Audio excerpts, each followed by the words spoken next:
Queridos amigos, estamos en la tercera lección de esta serie de 13 lecciones, una serie en la que estamos estudiando el mensaje de los tres ángeles. Como tú ya sabes, estamos trayendo especialistas, personas que conocen del tema, que viven la vida cristiana para poder analizar a profundidad cada una de las lecciones de esta serie. Bienvenido a tu programa, el programa Diálogo Abierto, donde abrimos la palabra de Dios y extraemos de este texto sagrado lecciones para nuestra vida, lecciones que puedan ayudarnos a vivir aquí, pero también a llegar al reino de los cielos. Donde tú te encuentres, donde tú estés, por favor ponte en contacto, escribe un mensaje, déjanos un saludo, pero donde tú estés, debes de saber que el Señor te acompaña y el Señor quiere decirte algo a través de este programa, a través de este episodio especial.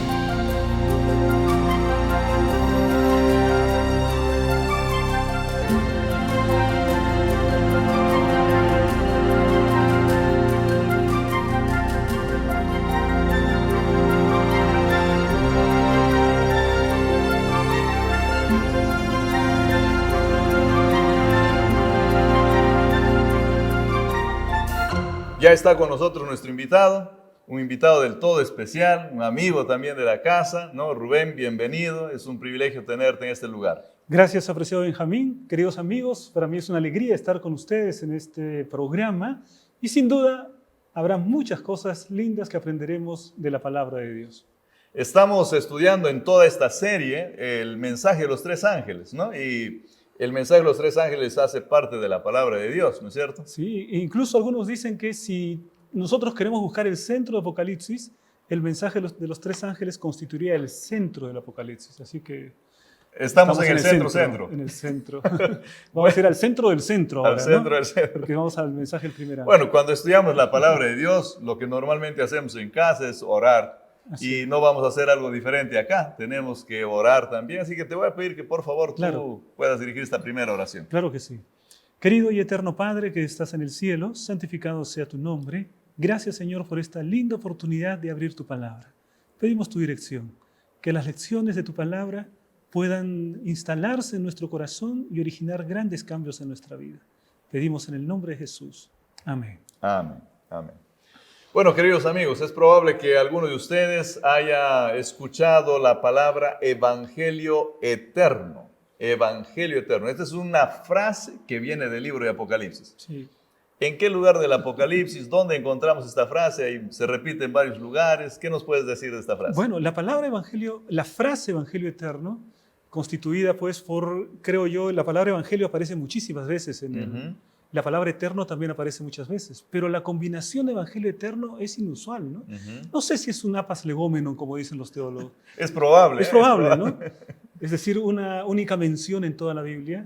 Pero lo interesante es que me dice que el mismo evangelio que predicó Jesús es el mismo en el que creyó Moisés, el que fue compartido con Adán, no ha cambiado. La eternidad significa que está incluso más allá del tiempo, no cambia, es inmutable.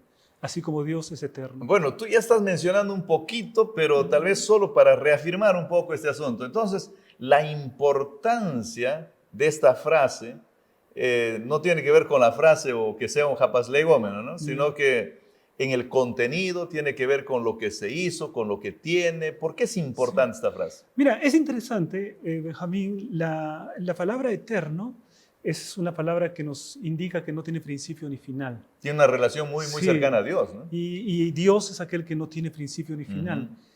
Pero también hay otras frases que contienen la palabra eterno. Por ejemplo, sempiterno. ¿Cuál es la diferencia entre lo que es sempiterno y lo que es eterno? Sempiterno es aquello que tuvo un inicio, pero no tendrá fin. En cambio, eterno es aquello que no tiene ni principio ni fin. Y la palabra de aquí dice es eterno. Ahora, uno podría decir, ¿desde cuándo el evangelio es eterno? Porque evangelio es buena noticia que hay salvación en Cristo Jesús. Y la salvación implica que haya necesidad de pecado, ¿no? Si no, no hay salvación. Entonces, ¿en qué sentido es eterno?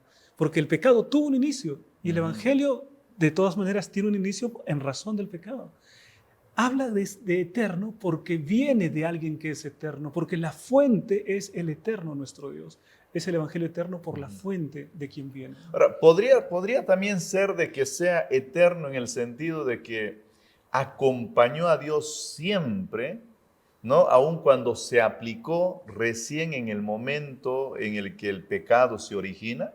Yo creo que sí, porque si nosotros pensamos en Dios como aquel que todo lo conoce, como aquel que todo lo sabe, entonces habría el Señor en su omnisapiencia previsto la existencia del pecado y previsto la existencia del plan de la salvación, y dentro del plan de la salvación el Evangelio, que significa la buena noticia que en Cristo podemos tener salvación.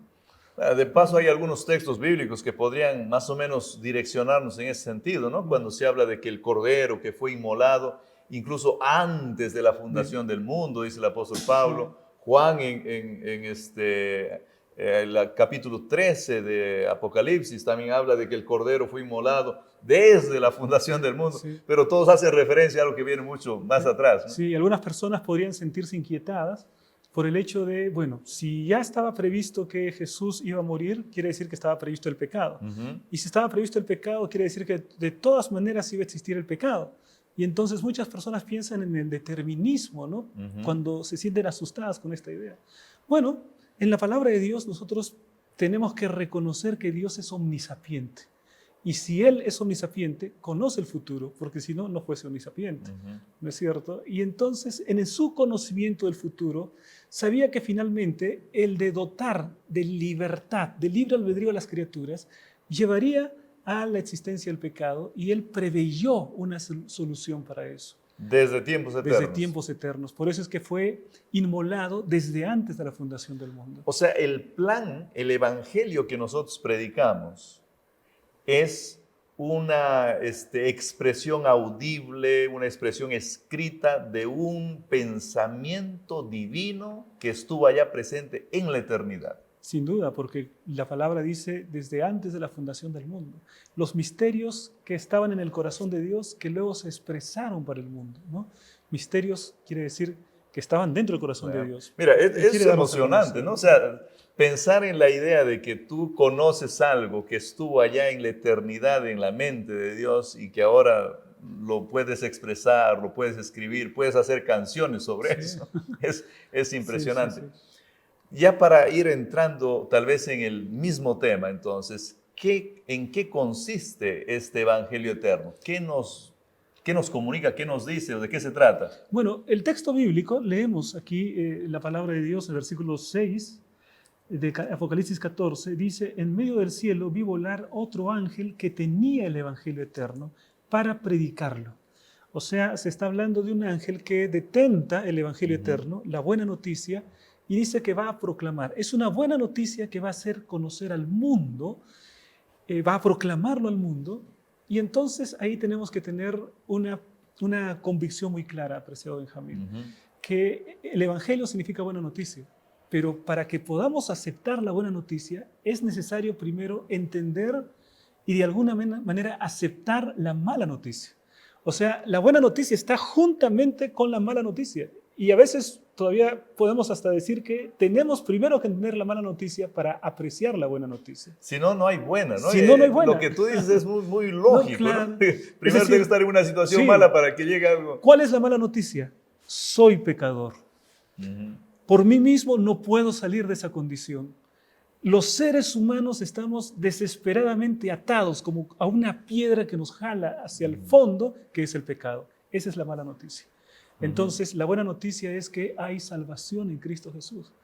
Pero yo solamente voy a valorar la buena noticia de la salvación cuando comprenda mi condición pecaminosa, cuando acepte la mala noticia. O sea, en resumen, el Evangelio es: puedo ser salvo.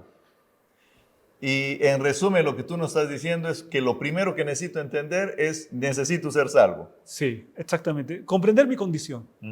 ¿Cuál es la condición que yo tengo? Condición pecaminosa.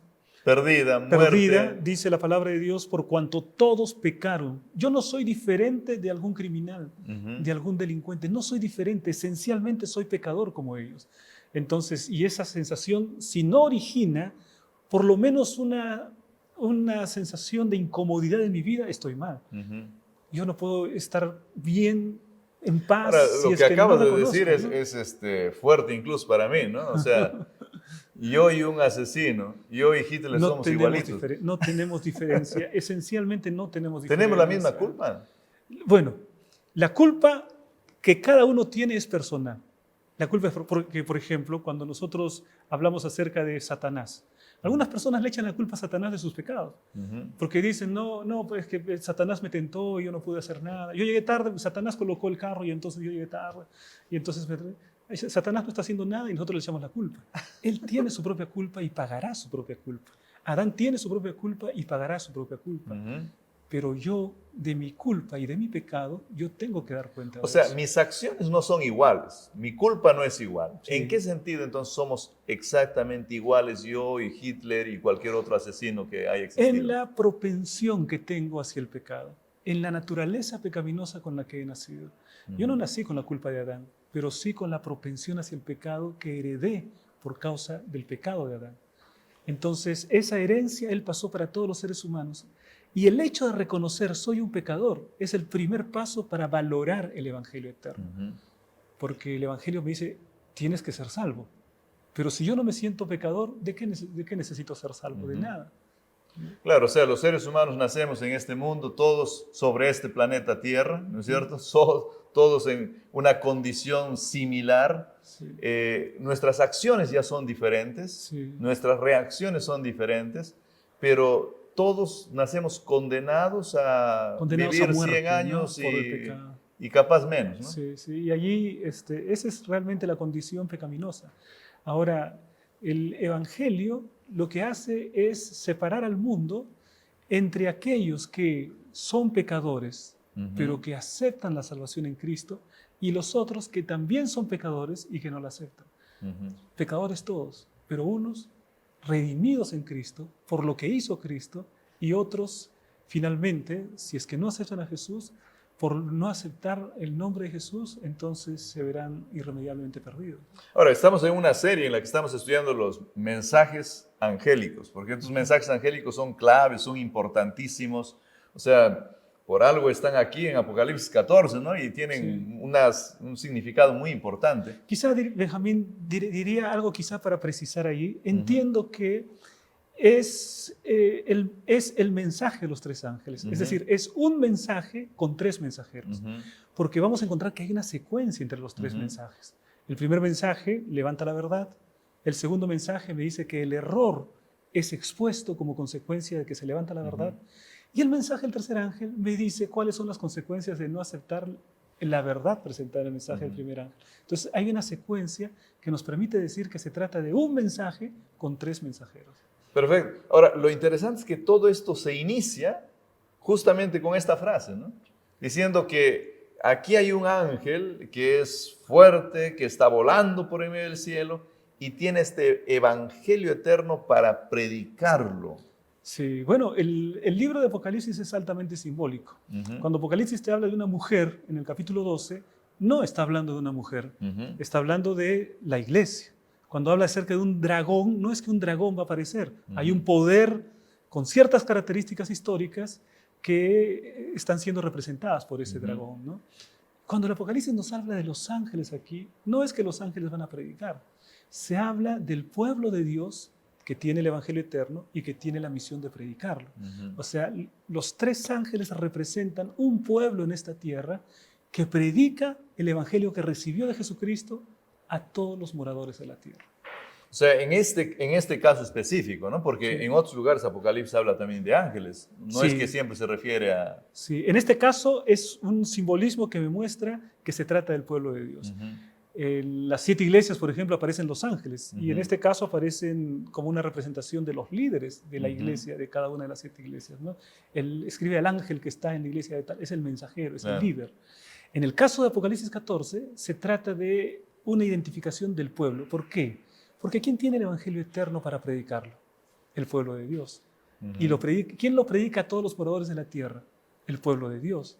No son los ángeles los que predican, es el pueblo de Dios el que lo predica en toda nación. ¿El Evangelio lo tiene el pueblo o el Evangelio lo tiene el texto bíblico, la historia? Porque, también podríamos nosotros llegar a pensar tal vez, no, nosotros hemos recibido una cierta herencia, una cierta tradición y es eso lo que es el Evangelio. Muy interesante esa reflexión, apreciado Benjamín. Creo yo, puede ser una visión diferente también, pero creo yo que tendría que entenderse de las dos maneras, ¿no? Que tiene y lo incorpora en su vida.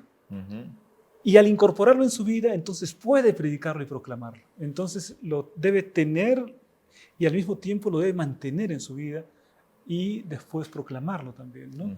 Entonces sí, es cierto, lo recibe a través de un esfuerzo mancomunado de varias generaciones, lo hemos recibido. La iglesia del tiempo del fin recibe el Evangelio, pero tiene que vivirlo, tiene que incorporarlo, tiene que hacerlo carne, y entonces lo tiene de alguna manera, y tiene que predicarlo también. ¿Ese Evangelio está presente en el texto bíblico? El Evangelio el Evangelio podemos definir como la buena noticia de la salvación por gracia mediante la fe. Creo que esa sería la definición más amplia de Evangelio, y aparece muchas veces en Apocalipsis. Entonces, puedes ser salvo. Tu condición desesperada no tiene por qué ser para siempre. Puedes ser salvo. Entonces, encuentro desde Génesis capítulo 3, versículo 15, hasta Apocalipsis, las alusiones frecuentes al Evangelio. Es como una historia, o sea, el texto bíblico presenta ese Evangelio de forma práctica. De diferentes maneras. Por ejemplo, Oseas, siendo una parábola viviente y casándose con esa mujer adúltera, está revelando el Evangelio eterno. Isaías revela el Evangelio eterno. El propio Adán, a través de lo que hizo Jesús, en esas vestiduras que tuvo, vio una vislumbre del Evangelio eterno. El santuario es el Evangelio eterno explicado por símbolos. Bueno, vamos a seguir todavía conversando porque todavía tenemos un tiempo, pero queridos amigos, estamos en esta serie especial en la que estaremos analizando el mensaje de los tres ángeles registrados en Apocalipsis 14. Ya esta es nuestro tercer episodio y ahora estamos hablando sobre el Evangelio eterno. Todavía tenemos algo más que hablar sobre este tema, así que espera un momento que retornamos.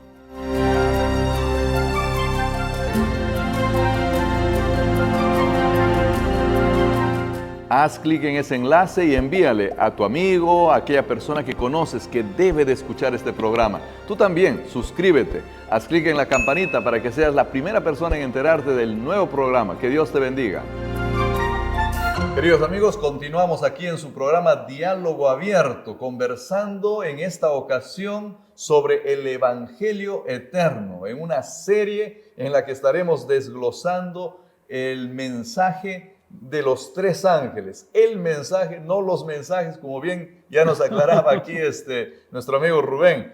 Bueno, este mensaje especial inicia hablando del Evangelio Eterno, ¿no? Y ya veíamos un poco de su contenido, pero este Evangelio Eterno tiene un alcance especial. Sí. O sea, ¿a quiénes tiene que llegar y por qué tendría que llegar a quienes tiene que llegar? En la palabra de Dios, Benjamín, encontramos muchos versículos referidos a la Gran Comisión. El más conocido de ellos es el de Mateo 28. ¿No? El Señor Jesús comisiona a sus discípulos que alcancen a todas las naciones, a todo el mundo. Siempre es ese mensaje. El Evangelio no se reduce solamente a los judíos. No, el Señor dice, no son solo judíos, son todas las naciones. Y este es un versículo también que nos confirma eso, que el Evangelio debe alcanzar a toda nación, tribu, lengua y pueblo. Mira qué específico, porque podría decir simplemente a todos los moradores de la tierra, y hasta ahí ya estaría claro el concepto, ¿no? Pero es tan importante esto que el Señor repite el concepto, y entonces Él no solo dice a los moradores de la tierra, sino que enfatiza a toda nación. Dentro de un país pueden haber varias naciones, ¿no? A toda tribu, o sea, dentro de las naciones hay tribus, a toda tribu tiene que ser, a toda lengua y pueblo. Mira qué específico es esto, ¿no? No deja a nadie fuera. No deja a nadie fuera. Es decir, por si acaso el Señor dice, por si acaso ustedes creen que proclamando así de manera superficial ya se alcanzó, no. Es a toda nación, tribu, lengua y pueblo. Mira la manera específica como Dios nos habla. Viene a mi mente Mateo 24:14, ¿no? También. Es inevitable que venga a mi mente este texto que dice que cuando el Evangelio o cuando esta buena noticia sea predicada al mundo entero, entonces vendrá el fin. Y eso está relacionado con el mensaje de los tres ángeles, mira. Si nosotros vemos el capítulo 14, vamos a encontrar mensaje del primer ángel 6 y 7. Mensaje del segundo ángel, versículo 8. mensaje del tercer ángel del 9 hasta el 12. Y en el 14, segunda venida de Cristo. O sea que el mensaje de los tres ángeles es el último que el mundo va a escuchar antes de la venida de Cristo. Y por eso es que se relaciona, ¿no? Y entonces será predicado el evangelio eterno a todo el mundo y vendrá el fin. Literalmente es esto. Claro. Esta realmente viene a ser la última gran señal, la predicación del evangelio eterno en todo el mundo, y después viene el fin. O sea, este es el cumplimiento de Mateo 24, el 14. Cumplimiento de Mateo 24. O sea, Juan lo que hace aquí, por inspiración, por revelación que recibió de Dios, es mirar hacia el futuro en el momento mismo en que el evangelio está siendo predicado por la última iglesia, por el último remanente, por los últimos cristianos, por el último pueblo de Dios. Que va a predicar al mundo entero y entonces vendrá el fin. Y que tiene esas dos características de Apocalipsis 12, porque esa es una secuencia, ¿no? 12, 13, claro. Entonces es una secuencia. Apocalipsis 12 dice que se fue a hacer guerra contra el resto de la descendencia de ella, los que guardan los mandamientos de Dios y tienen la fe de Jesús. Los que proclaman el evangelio eterno son los que guardan los mandamientos de Dios y tienen la fe de Jesús. Y en el último mensaje del tercer ángel, ahí dice, aquí está la paciencia de los santos, los que guardan los mandamientos de Dios y tienen la fe de Jesús. Hace un momento tú en nuestra conversación previa nos decías que el pueblo, la iglesia, la persona que va a predicar, el ángel, nos aclaraste que no es el ángel, ¿no? Sino el ángel representa al pueblo. Representa al pueblo, sí. Representa al final de cuentas a la persona, porque es la persona a la que habla también. Sí, ¿no? A quienes predican. A quienes predican.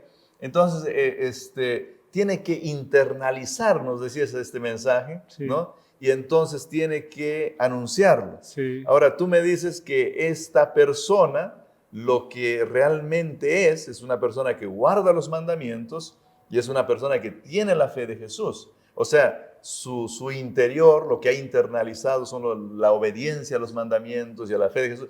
Entonces, para poder entender, el evangelio, entonces tiene una relación tremenda con los mandamientos y con la fe de Jesús. Sin duda ninguna, ¿no? Desde el propio Jesucristo, cuando Él habla acerca de ni una jota ni una tilde perecerá de la ley, todo el Antiguo Testamento, el santuario, todo nos habla que los mandamientos siguen en vigencia. El propio mensaje del primer ángel también nos dice que los mandamientos siguen en vigencia.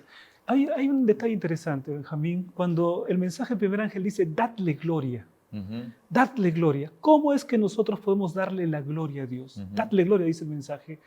Muy interesante. Jesús dijo, así alumbre vuestra luz delante de los hombres, para que ellos vean vuestras buenas obras y glorifiquen al Padre, le den la gloria al Padre. O sea, la gente ve en el pueblo que proclama, ve un carácter transformado, ve los mandamientos de Dios siendo guardados, ve el testimonio de la iglesia. Ve el evangelio en persona. Personificado en el pueblo de Dios y dice que el resultado es y glorifican a Dios. O sea, si vamos a llamar al mundo, denle gloria a Dios, lo que tenemos que hacer es incorporar, porque esa será la mejor manera de predicar, dadle gloria a Dios. Ahora, miren, lo que está diciendo es tan valioso que yo quiero ahondar un poquito más en esto, ¿no? Porque incorporar el evangelio, o sea, no es solamente creer, ¿no?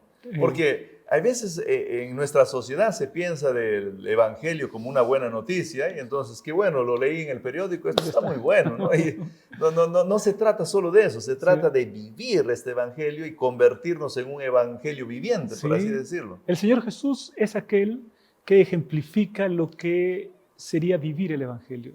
En Juan capítulo 1 dice que Jesús es la palabra.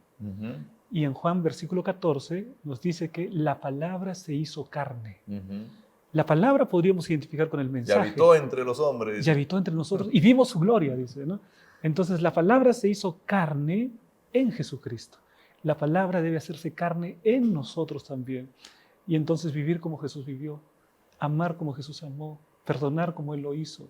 Es decir, eso sería incorporar el evangelio en nuestra vida. Entonces cuando leemos Apocalipsis 14:6, que dice, vi otro ángel, o sea, vi a otra persona volando por en medio del cielo, teniendo el evangelio eterno, está diciendo, vi a un ser humano que tenía incorporado el evangelio en su vida y lo anunciaba a todo pueblo, nación. ¿Ese es el mensaje? El mensaje es así, aunque pienso que el énfasis es corporativo, porque una sola persona no puede predicar a todo el mundo. O sea, yo no puedo solito predicar a toda nación, tribu, lengua y pueblo. Entonces, el ángel sí nos da un sentido de un cuerpo mundial que alcanza a todo el mundo. Disculpa la redundancia, pero es un pueblo que predica en África, que predica en Australia, que predica hasta la última tribu, porque tiene una misión mundial. Entonces, yo veo allí, sí, un pueblo que predica, o sea, digamos, específicamente un cuerpo predicando. Un pueblo que de paso, predicando. el libro de Apocalipsis también habla de ese cuerpo en el capítulo 10, ¿no? Porque Claro. nos dice que habría un pueblo, una corporación, una Sí. institución, por así decirlo, Sí. que surgiría al final. Pero eso está constituido de seres humanos, ¿no? Sí, sí. El 10 y el 14 están muy, muy ligados, ¿no? Porque el 10 dice profetiza otra vez a otra nación, tribu, ¿no? Es decir, prácticamente las mismas palabras. Es ese mensaje de Apocalipsis 10 el que cumple Apocalipsis 14. El pueblo que aparece en Apocalipsis 10 es el que proclama el mensaje de los tres ángeles de Apocalipsis 14. Mira, yo no quiero ser acá muy incisivo, pero tú nos puedes hablar un poquito más, no solamente del alcance, sino de la responsabilidad que tiene este pueblo. Porque, bueno, este pueblo no sé si le sale natural o hay necesidad de que alguien le ande recordando y le diga, mira, tú eres el responsable de predicar el evangelio, ¿no? O tú eres el responsable de vivir el evangelio. Sí, el pueblo que aparece en Apocalipsis 14 tiene ese sentido de, digamos, de cuerpo de Cristo, ¿no? Alude a esa iglesia que predica en todo el mundo. Evidentemente, el cuerpo de Cristo tiene también los dos elementos, la dimensión divina, por el encargo, por la misión, por el cuidado, por la protección, pero también en el cuerpo de Cristo está la dimensión humana, ¿no? Los seres humanos somos débiles, fallamos, pero lo que es importante es que Dios que acompaña a su pueblo en la predicación, Jesús que cumple su promesa, estaré con vosotros todos los días hasta el fin del mundo, es el que permitirá que finalmente se haga realidad el cumplimiento de la misión. No será una obra humana, será a través de la dirección del Espíritu Santo y una obra divina en el pueblo de Dios para que pueda compartir. O sea, es Dios obrando en este pueblo y haciéndolo este ángel poderoso que encarna el evangelio y lo predica al mundo entero. Dios es el protagonista de la misión. Nosotros somos las herramientas apenas, ¿no? Ahora, no quiero meterte en problemas, pero entonces, si hasta ahora no aparece algo así, porque nosotros vemos y la realidad es que en este planeta no hay cuando se predique el evangelio de forma tan poderosa, ¿no? O sea, gente que encarne realmente el evangelio, no sé, deben existir, pero no sé cuántos, ¿no? Hay un filósofo llamado Heráclito que tenía una frase interesante, ¿no? Yo prefiero 1 a 10.000 si es el mejor.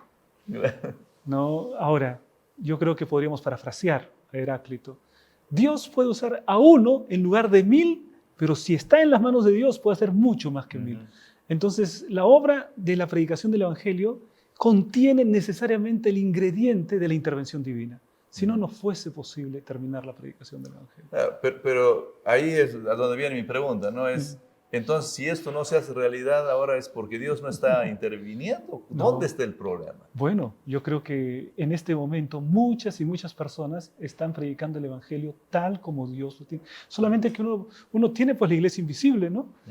Puede ser que una persona, una ancianita, que vive el evangelio, que con toda su fragilidad y aún enferma, puede llevar a una persona a los pies de Jesús, está siendo utilizada por Dios. Y entonces ese ejemplo podemos multiplicarlo por miles, quizás cientos de miles. Y entonces el pueblo de Dios avanza, el Señor avanza de todas maneras. Evidentemente, hasta proféticamente hablando, habrá un momento de la lluvia tardía y ahí será pues digamos, la máxima expresión del Espíritu en el pueblo de Dios. Y así terminará la predicación del Evangelio. Pero, ¿este texto de Apocalipsis 14 nos habla de ese momento después de la lluvia tardía o nos habla de esta iglesia que va creciendo y desarrollándose? Yo agradezco, Pastor Benjamín, o Benjamín, a sus preguntas buenas. A sus preguntas buenas. Bueno, son preguntas que creo que también están en la mente de la gente, porque cuando uno se pone a pensar en estas cosas, uno llega a decir, pero, a ver, ¿por qué no ocurre esto? ¿Por qué no pasa esto? ¿Por qué? Mira que la Biblia sé si solamente Dios o también hay una intervención humana fuerte para que esto pase. La Biblia tiene varias descripciones acerca del mensaje de los tres ángeles, ¿no? Dos por lo menos que podríamos pensar. La primera es aquí mismo. Y entonces, cuando nosotros vamos al conflicto de los siglos, vemos que el mensaje de los tres ángeles empieza desde 1843. Primer ángel, segundo ángel, y entonces se extiende hasta nosotros, nuestro tiempo. La iglesia continúa predicando. Entonces, pero en ese tiempo no todavía se derramó la lluvia tardía. Quiere decir que la lluvia tardía viene posteriormente. Hay un capítulo en donde se repite el mensaje del segundo ángel. El segundo ángel dice, ha caído Babilonia. Capítulo 18 dice, ha caído Babilonia también, ¿no? Pero dice, con la voz fuerte, con el clamor de un cuarto ángel, aparentemente un cuarto ángel, pero en realidad es el segundo que también repite este mensaje, pero que ilumina toda la tierra. Ya, ese es el derramamiento de la lluvia tardía.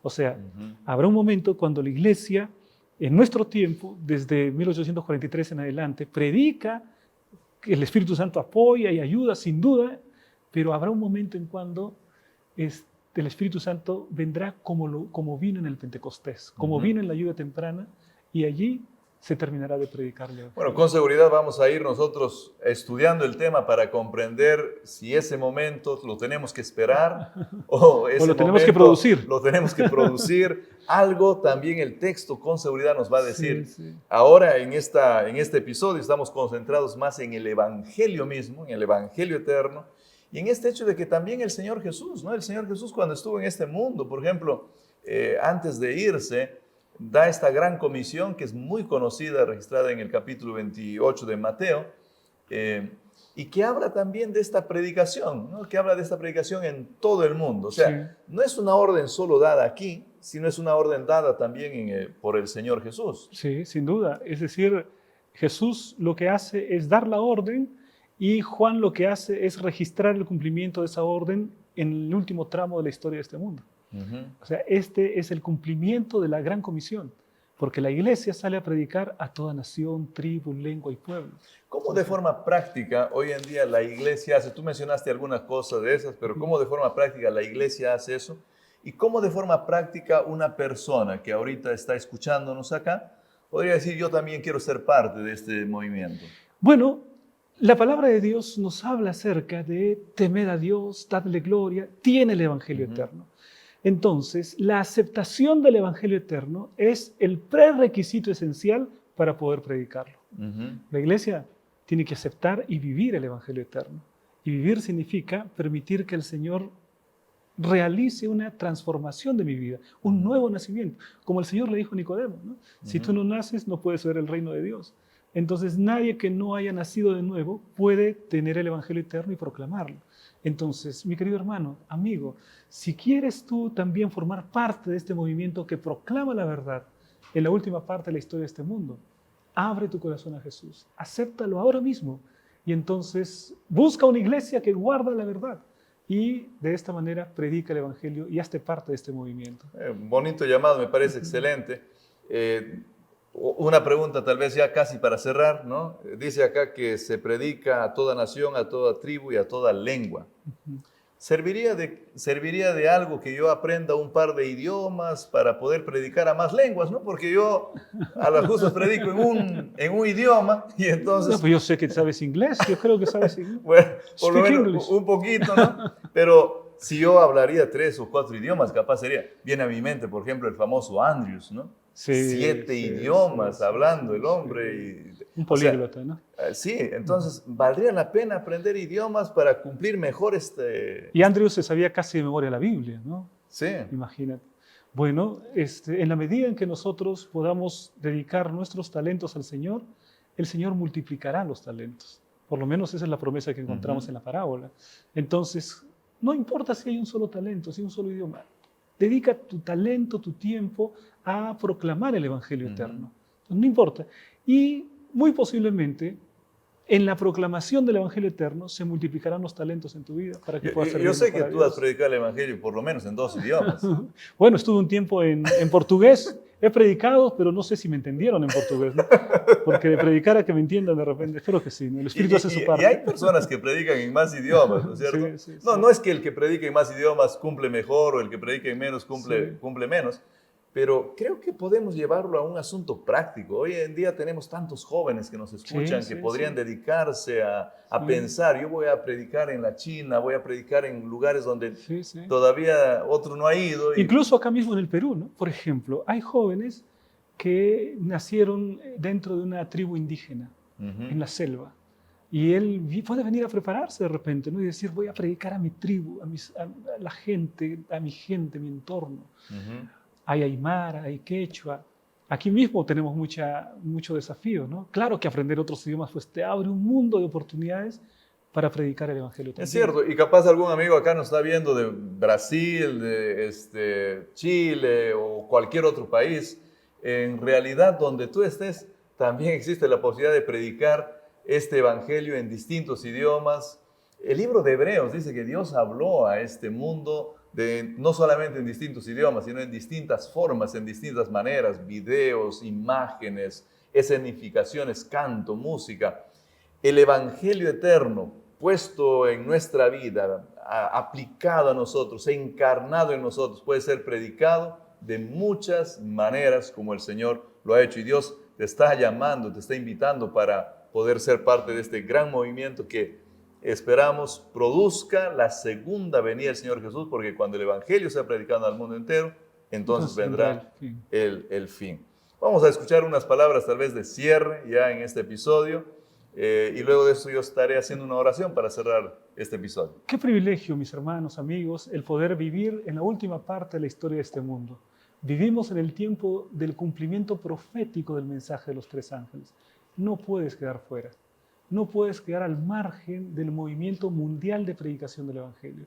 Si ya has aceptado a Jesús, te animo para que prediques con mucha fuerza el Evangelio.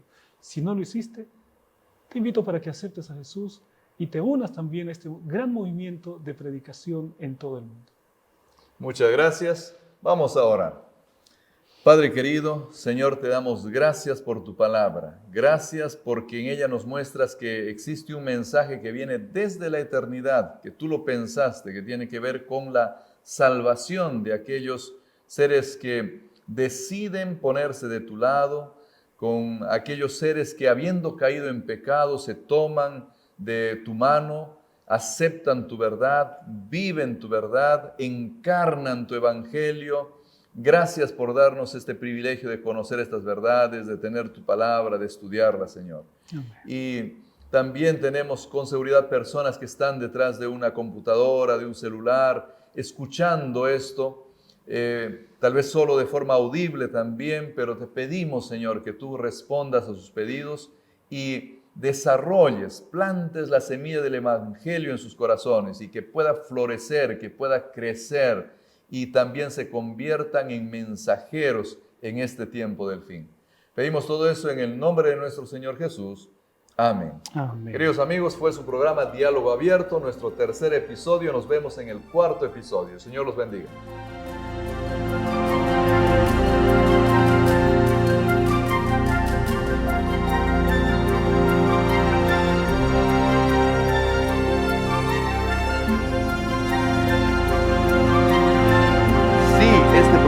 Fue de bendición para tu vida, entonces compártelo.